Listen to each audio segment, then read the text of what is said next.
Ayan,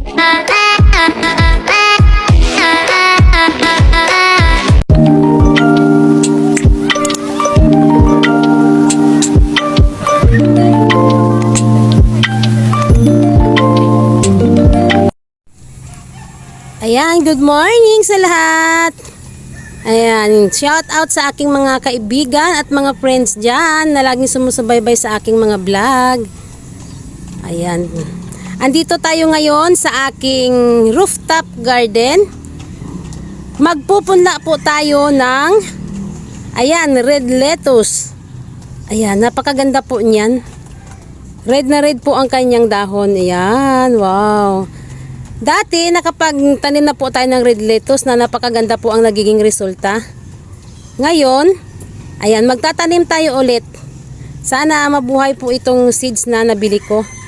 Kailangan po kasi bumili talaga dahil wala po tayong wala tayong na-save na seeds noong unang tinanim ko na red lettuce. Kaya bumili ako ulit. Ayan, dyan po natin siya itatanim. Diyan sa nakahanda ko na paso, ito. Ayan, kailangan po yung ating magiging lupa dyan, buhaghag. Katulad nyan, ayan, maganda po yung magiging resulta dito dahil napakaitim po ng kanyang lupa, napakalusog po ng lupa na ito. Ayan, kailangan po pag nagpunla tayo, kailangan buhaghag yung ating lupa. Ayan, dyan natin siya ipupunla ngayon. Ayan po yung ating red lettuce, oh. Ayan, ang liliit po ng kanyang seeds. Ayan, look at that, ang liit. Diyan natin siya ipupunla ngayon. Ayan, diyan natin siya ipupunla katulad niyan. Ayan, oh, ang liliit po niya. Ayan, ganyan lang po ang aking pagpupunla. Ginaganyan ko lang yan siya. Matutubo po yan. Pero para sa akin, pag ako nagpupunla ng lettuce, hindi ko po siya tinatambakan ng lupa. Ganyan lang, nakaganyan lang. Ayan. Kasi masilan po ang lettuce ipunla para sa akin, ha. Sa iba, hindi ko po alam sa kanila kung paano po ang paraan nila sa pagpupunla ng lettuce. Pero ako, ganyan lang po, naka-open lang. Hindi ko po siya tinatambakan kasi hindi po yung iba, hindi umaangat, hindi nabubuhay pag tinatambakan ko ng lupa. Kaya ganyan lang. Update tayo sa susunod na araw kung yan ay mabubuhay na. Itong mga seeds na naiwan, ito, isasarado ko po ito. Tatalian ko po ito. At ilalagay ko po siya sa ref para hindi po siya masisira. Ilalagay po siya sa garapon na saradong-sarado. Kailangan nakasara po talaga yan para hindi po siya masira. Huwag mo nyo pong hayaan na naka-open lang. Ilalagay ko po yan sa garapon na nakabalot po siya ng plastic para yan ay hindi masisira. Ganun po ang aking ginagawa sa aking mga seeds. Yung iba kasi na mga seeds, pag halimbawa hindi ko siya nilalagay sa ref, ang bilis po niya ma-expired. Ang bilis po niyang hindi tutubo. Kaya ang ginawa ko, nilagay ko po siya sa ref. Nilagyan ko ng garapon at nilagyan ko siya ng uling yung garapon para hindi po magbasa. Yan po ang gagawin nyo sa inyong mga seeds. Ayan. Tapos isubok ko na po yan. Kahit matagal na matagal po nasa ref yung inyong seeds, hindi po yan masisira. Promise. Yan po ang ginagawa ko. Kaya yan na rin po ang gagawin nyo. Basta saradong sarado, ha. Naka-plastic. Na hindi po siya mapasukan ng tubig. Sa garapon nyo po ilalagay. Ayan, sa susunod na araw, update tayo sa aking mga naipunla na lettuce dito sa aking garden. Okay, update tayo sa sunod. Good morning! Ayan, andito tayo ulit sa aking rooftop garden. Ito na po yung ating naipunla na red lettuce. Ayan po sila. Wow, ang dami. Ayan, ang lalaki na po nila. Kailangan na po natin silang i-transfer. Magta-transfer po tayo ngayon sa mga paso ng aking mga red lettuce. Ayan, look at that. Grabe, ang dami niyan. Doon sa kabila, mayroon pa. Sisilipin natin doon. Ayan po yung iba na mga red lettuce na isinaboy ko dito. Ayan, at malalaki na sila. Ayan o. Pwede na po sila i-transfer. Yung dito, ito naman po ay mga green lettuce. Ayan, pwede na po i-transfer yung mga malalaki. Ayan sila. Ayan, buti na lang at nabuhay sila dahil sa taniman po ito ng kamatis. Isinaboy ko siya dito. Ayan, at nabuhay yung kulay green. Ayan, andito naman tayo sa taniman ng aking mga sili. Ayan. Kaya kailangan na talaga natin silang i-transfer dahil katulad niyan, malalaki na sila. Siksika na po sila dito. Hindi na po maganda ang kanilang sitwasyon. Kailangan na natin i-transfer. Ayan, doon tayo sa ating taniman. Kailangan muna nating bugkalin. Ayan po yung ating pagtataniman ng ating mga lettuce dyan. Ayan, dito tayo nag-harvest kahapon. Kaya kailangan natin bugkalin ito. Ayan, kailangan na nating lagyan ng matatabang lupa para makapagtanim tayo ng lettuce. Ayan, hindi naman po kasi masilan ang lettuce. Kaya kailangan na nating transfer dahil napakasikip na po nila doon sa kanilang pwesto. Ayan. Ililinisin muna natin yan. Magbubugkal tayo dito.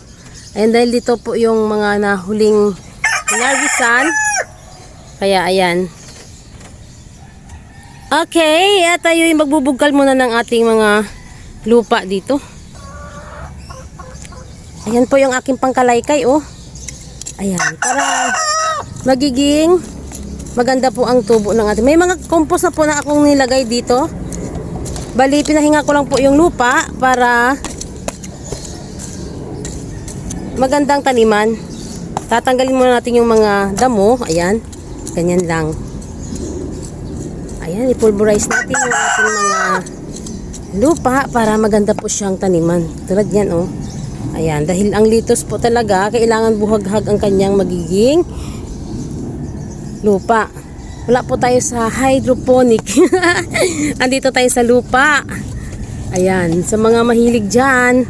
Ay, may tumubo pa palang pichay dito. Napakasipag ng pichay kung saan-saan na lang tumutubo. Siguro na ano ko yan, hulog dito. Ayan, oh. Ayan po yung ating mga lupa. Kailangan natin bugkalin. Ayan, tingnan nyo po yan. May mga buto. Dahil po ito ay may mga compost na nakahalo na. Hinalo ko. Ayan, kailangan natin linisin. Ayan, kailangan natin ganutihin ang ating lupa. Ayan, oh. Ayan, tanggal natin yung mga nabuo na mga lupa. Kasi yung ating lettuce, masyado pong malambot ang kanyang puno. Ayan, ganyan lang po magtanim ng lettuce dito sa aking taniman. Sa mga nakapanood nung nakaraan na aking na-vlog, nakita niyo naman po yung kagandahan ng aking mga lettuce na naitanim dito sa aking mga paso na ito. Ayan, dahil nakapag-harvest na tayo nung una, ayan, magtatanim tayo ulit. Dahil malaki po ang ating kinita doon sa ating lettuce. Mahal po ang lettuce dito sa Maynila. Kaya tayo ay nakapagbinta na. Pag sobra, ibibinta. Ayan. Okay, at magpatuloy tayo sa ating bubugkal at magtatanim na tayo mamaya. Okay, ayan na po yung ating mga punla. Ayan, kinuha ko na po dyan. Ayan, oh. Ayan. Ang lalaki na po nila. Tamang-tama na po silang i-transfer. Ayan, at magsisimula na tayong magtanim.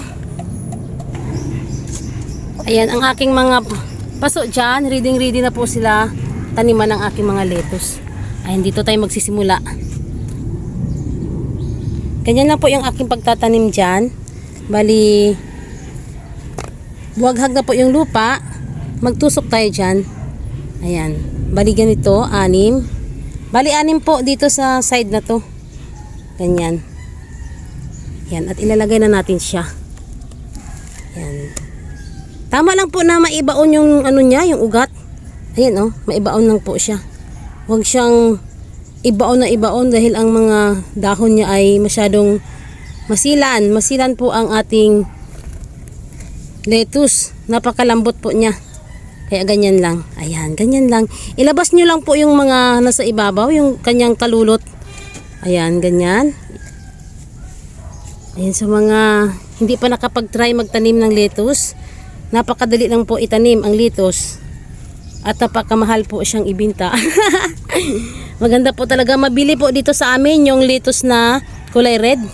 Gustong gusto po nila ang kulay red na lettuce. Ayan na. Ganyan. Ganyan lang po. Dahan-dahan lang tayo dahil yan po ay napakasilan. Ayan. Saglit at ilalapag natin muna ang cellphone natin para magpatuloy tayo sa pagtatanim. Basta ganyan lang po ang pagtatanim. Mamaya babalik tayo.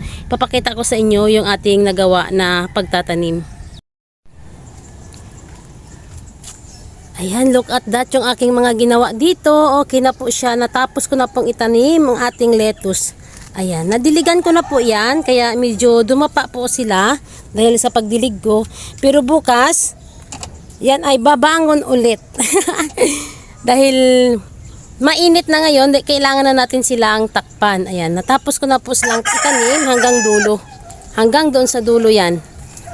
Ayan oh. Ayan, hanggang doon po yan. Ang ating mga lettuce. Ayan, sa susunod na araw, ayan, update tayo dito kung sila ay mabubuhay. Ayan, kung mayroon pong mawawala sa kanila dahil hindi naman po maiwasan dahil nag-transfer tayo. Katulad niyan, 6 po ang inilagay ko sa isang paso. Ayan, pag may mawala ang isa dyan sa kanila, pag may mamatay, mayroon po tayong reserba. Ayan. Hindi ko po lahat doon kinuha dahil hindi po talaga maiwasan na yung ating mga naitatanim o ating naitatransfer ay meron po talagang hindi nabubuhay. Ayan.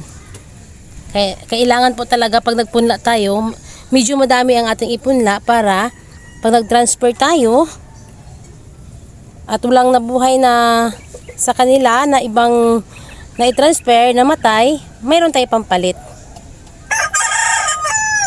Ang lettuce kasi kailangan po talaga natin siyang ipunla. Hindi siya katulad sa pichay na pwede siyang i-direct.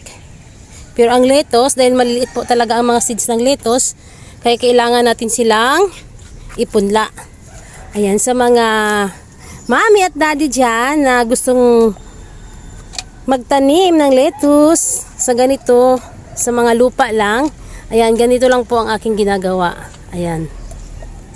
Ayan, malaki po ang kikitain natin sa lettuce. Mas gusto po nila bumili ng lettuce dito sa akin yung kulay red dahil napakaganda po na variety yun. Okay, sa sunod na araw, update tayo dito kung sila po ay buhay na. Bye! Magbabalik tayo sa sunod na araw. Ayan, wow. Look at that. Napakaganda na po ng ating naitanim na mga lettuce. Wow, update tayo ngayon sa ating mga lettuce na naitanim natin noong nakarang araw. Wow, ayan na po sila oh. Napakaganda po nila. Nakita nyo naman yan. Punong-puno yung paso. Punong-puno ng ating lettuce. Grabe.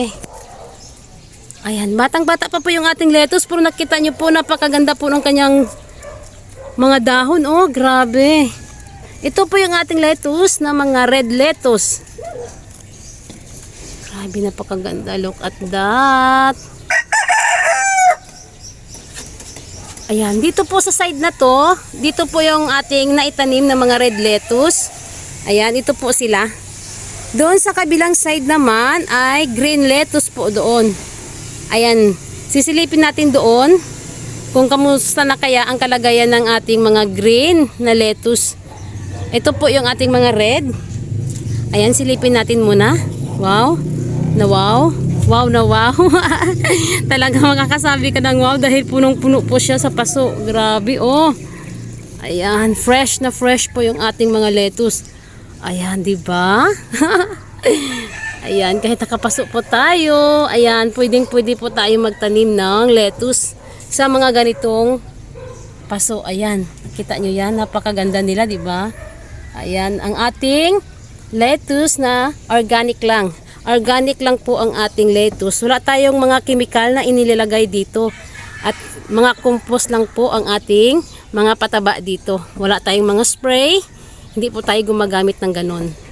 Ayan, alagang-alaga ko po yung aking mga tanim. Araw-araw po natin yan sila sisilipin para wala pong mga peste na dumadapo sa kanila. Ayan, look at that. Napakaganda, di ba? Wow. Wow, sa mga mahilig dyan sa lettuce. Ayan, pwedeng-pwede na po kayo magtanim kahit nakapaso lang. Ayan. Tara at silipin natin yung ating mga lettuce sa kabila na kulay green. Ayan, look at that. Andito na po tayo sa ating kulay green na mga lettuce. Ayan, oh. Wow.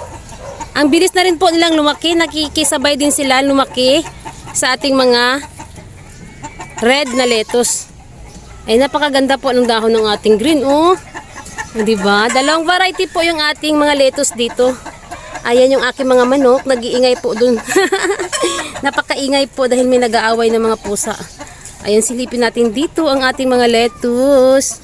Ayan, medyo huli po nating naitanim dito banda kasi yung kanyang punla dito ay medyo maliliit pa. Pero ayan, humahabol po sila sa laki ng ating mga naunang naitanim. Ayan, oh. Wow, napakaganda po ng dahon, di ba? Look at that. Ayan. Okay. At magdidilig na tayo dito sa ating mga lettuce. Ayan, at ating didiligan na po yung ating mga lettuce. Bali, dahan-dahan lang po ang pagdidilig sa lettuce kasi masilan po ang mga dahon ng mga lettuce. Madali po siyang masira pag masyado po natin siyang biglain. Ayan, napakaganda po, ano. Ganyan lang po ang pagdidilig ng lettuce. Ayan, tip ko po yan sa inyo sa mga hindi nagtatanim sa mga hydroponic. Tayo ay nasa lupa lang. Ayan, o, kahit pa paano, ayan, nakapagtanim tayo ng mga lettuce. Ayan, napakaganda po ng dahon, di ba? Ayan. Okay. At tayo magtutuloy na ng pagdidilig dahil ang dami po nating didiligan pa. Ayan po sa taas, ang daming dahon sibuyas. Magdidilig pa tayo dyan. Ayan. Okay, sa susunod na araw, magbabalik po tayo dito kung makapagpitas na tayo ng ating mga lettuce na kulay green at saka red lettuce. Ayan. Ayan. Bye! Thank you sa inyong lahat sa walang sawang panunood sa aking mga vlog. Please subscribe my channel, Inday Names Rooftop Garden. Bye!